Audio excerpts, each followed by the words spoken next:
I think that this initiative of the Health Foundation in particular gives us permission to think in a different sort of way about improvement than the ways that more conventional ways of the recent past. Not that those are bad, but they're not sufficient. Well, for me, the critical question in development of the field of improvement science is how to bring the discipline of science to the questions of delivery that often seem too mundane for those who are in a position to define what constitutes science. There's a great deal of avoidable ignorance in the way in which we deliver healthcare, the way in which we improve processes, and we need new models, methods, and metrics in order to be able to test hypotheses about the frequency of visit intervals, for instance, or about the ways in which teams are constructed to provide the best possible care. There are many examples of waste in healthcare that stem from our not having applied the discipline of science to questions of delivery. There are three things I'm particularly interested in. The first is, what are the skills and knowledge that both frontline staff and leaders in healthcare need to really bring about sustainable improvements in health, in the quality of care, and in the cost of that care? Secondly, how can we best develop that skills and knowledge with them? How can we teach it them, help them to learn and grow and develop? And thirdly, when we do find things that work well, how can we get them to spread more rapidly? It takes forever to get good practice either at the system level or the individual level to move about the system. So those are my three big preoccupations. It's been, I think, very important to introduce rigorous, intellectually rigorous ways of thinking into the change process because, I mean, that's a legitimate need. And I think the people who have thought in the very highly rigorous sort of biomedical scientific paradigm of true experimental work expect that and are demanding that. They may be demanding it in ways that are unrealistic to apply to social change. But I think the overall notion of demanding intellectual rigor is right on target, and we have to develop the kinds of intellectual rigor that are appropriate for social science and social change, and and to the extent we can do that, I think that's already making a considerable difference.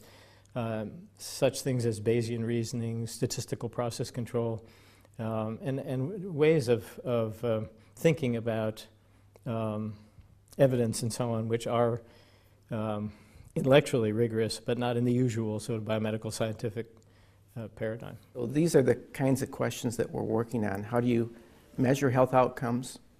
How do you improve them? And how do you do them at measurably lowest real costs? All fundamental questions that we're pursuing. There are two central principles into that. That's evidence-based medicine or evidence-based quality improvement.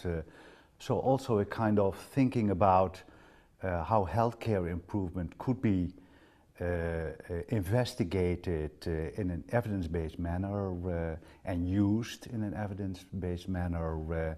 And then the second principle is that everything has to be client or patient centered. Patient or client involvement is one of the major cornerstones of quality improvement.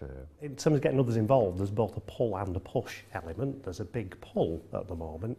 Healthcare in developed countries across the world is under great pressure, unaffordable in many cases, big cost pressures, and huge public and political concerns about safety and quality. So that means healthcare leaders are looking for ways to transform their system because what we've done in the past hasn't worked sufficiently. The push is when we've got really good evidence, good examples of evidence-based improvement methods that have delivered results, improvements in care, reductions in cost. So I think what's helping me is bringing that pull and push together. I think that across the range of wealth of nations, people recognize the importance of increasing the efficiency of healthcare, creating more value for money, is the phrase often used here in the UK. And in order to do that, we really have to be aspirational. We really have to recognize that the best ideas will come from bringing together the best thinkers across disciplines. but often the best thinkers aren't the ones who are best at implementation. So the best thinkers across disciplines have to be intentionally and iteratively connected to the best doers across contexts.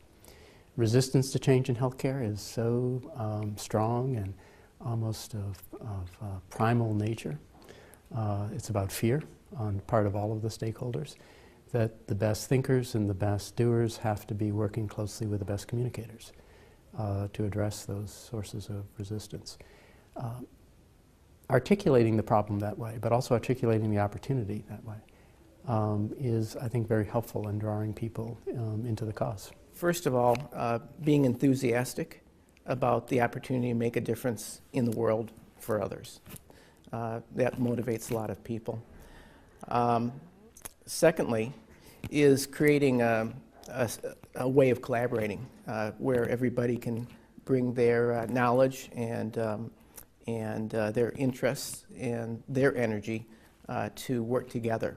We often try to form collaboratories where you share data information. We often try to create communities of practice that enable people with a shared interest to work together across space and time to make healthcare measurably better for certain populations. I think that there does need to be the creation of a critical mass of active workers, improvement experts, leaders, and so on, and unless and until that critical mass forms. I have a feeling it's beginning to form, and once it gets to that point, I think it's hopeful that that will become self-perpetuating and build on itself and grow. So I think that the immediate task really is helping to build that critical mass. I think it's really important that we connect the science of improvement with improvers. And I think we see a growing need for individuals who can do translation in both directions.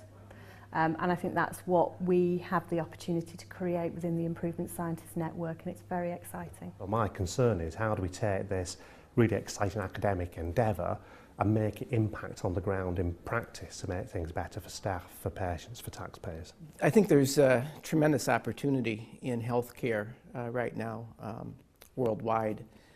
There's tremendous pressures to get better health outcomes, and to do that without spending more, in fact, spending less. So there's a great deal of focus and attention on the need to improve individual health and population health, and a lot of scrutiny on this right now. So there's an immense opportunity, but we have to execute. We actually have to get results, and I think that means focusing on the right things, to work very effectively, intelligently, and to demonstrate that it's possible to, in a relatively short period of time, to get substantially better health outcomes, substantially better health results. I'm very optimistic and enthusiastic about the field of improvement science going forward. There are few social goals that are as pressing as increasing the safety, the efficiency, the effectiveness, the value of healthcare. And that's true across the range of wealth of nations. I think we can enlist the best thinkers, the best doers, the best communicators in developing new innovative ideas, new ways of applying the discipline of science with models, methods, metrics, and also not losing sight of the importance of context. The best ideas will work in some contexts and not in others. So as we apply the discipline of science, we also have to recognize the importance of discernment, which comes from capturing experience across different circumstances. And I think that's exciting. I think it's exciting to academics. I think it's exciting to people in the front lines of care. And it's certainly exciting to those who are concerned about health and well-being of populations.